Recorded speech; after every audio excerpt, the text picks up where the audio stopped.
Assalamualaikum warahmatullahi wabarakatuh. Perkenalkan, nama saya Zaki Noverio Ramadan dari kelas 11 IPA 4 SMA Negeri 6 Depok. Dan pada video ini, saya akan menjelaskan hasil karya model 3D pompa ion natrium dan kalium.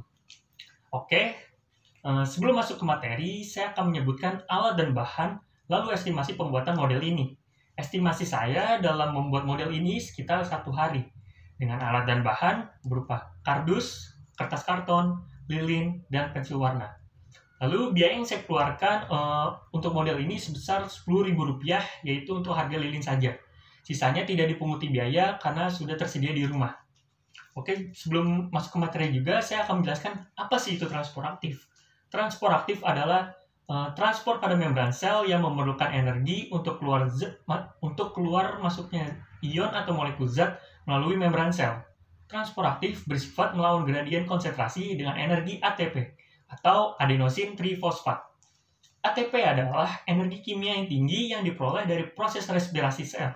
Sel transport aktif utama yakni melawan gradien konsentrasi. Artinya, dalam transport aktif, pemompaan akan terjadi, memaksa zat untuk melewati membran dengan menentang gradien konsentrasi. Transport aktif berhenti jika sel didinginkan, kekurangan energi, atau keracunan. Lalu berikutnya adalah fungsi transport aktif. Apa aja sih fungsi transport aktif? Fungsi transport aktif yang pertama yaitu menjadi pemeliharaan keseimbangan dalam sel. Transport aktif ini merupakan transport yang berlangsung di sitoplasma sel darah merah.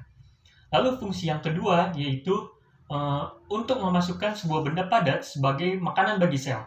Yang ketiga adalah mengeluarkan zat sisa yang tidak berguna bagi tubuh.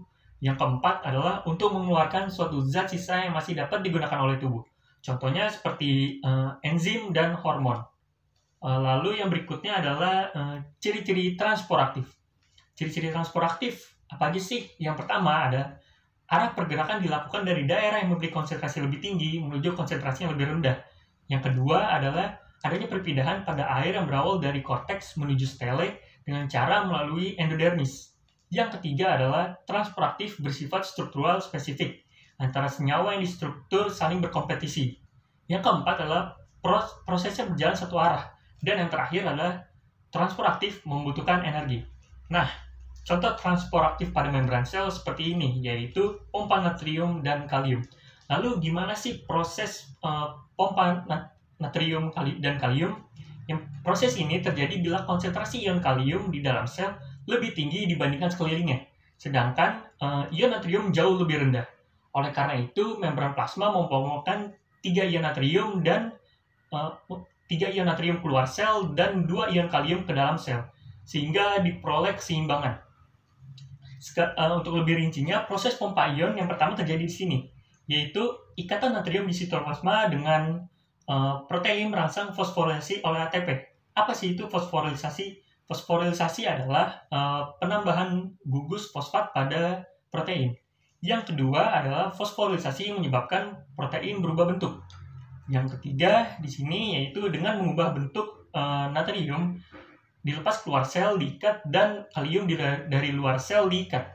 Yang keempat adalah ikatan kalium merangsang kelompok fosfat. Yang kelima, hilangnya fosfat mengembalikan bentuk semula protein, kalium dilepas dalam sel, jadi bentuknya kembali seperti semula. Dan yang terakhir adalah di sini yaitu afinitas yang rendah terhadap kalium menyebabkan ion ini dilepaskan di dalam sel dan terjadi pengikatan terhadap ion natrium. Lalu siklusnya akan terulang kembali. Jadi yang oranye ini adalah kalium, yang merah ini adalah natrium. Oke, itu saja kesimpulan dari penjelasan video ini. Yang pertama adalah proses pergerakan untuk mengeluarkan dan memasukkan ion-ion dan molekul membran sel disebut transport aktif. Kesimpulan yang kedua adalah keluar masuknya pompa ion kalium dan natrium diatur oleh pompa ion natrium dan kalium. Transport aktif ini bisa berhenti jika sel diinginkan, mengalami keracunan, dan kehabisan energi. Lalu kesimpulan berikutnya adalah natrium kalium akan memompakan masuk ion kalium dan memompa keluar ion natrium. Ion natrium akan melekat pada protein di dalam membran sel. Ketika ATP hidrolisis menjadi ADP, fosfat yang dihasilkan akan melekat pada protein. Melekatnya fosfat pada protein menyebabkan protein berubah bentuk. perubahan bentuk protein membuat ion natrium keluar dari dalam sel. Bersamaan dengan itu, ion kalium akan melekat pada protein dan fosfat akan melepas. Lepasnya fosfat menyebabkan bentuk protein kembali seperti semula. Ion kalium akan masuk ke dalam sel. Mungkin itu saja yang dapat saya sampaikan. Semoga jelas dan bermanfaat untuk kalian semua. Kurang lebihnya mohon maaf. Wassalamualaikum warahmatullahi wabarakatuh.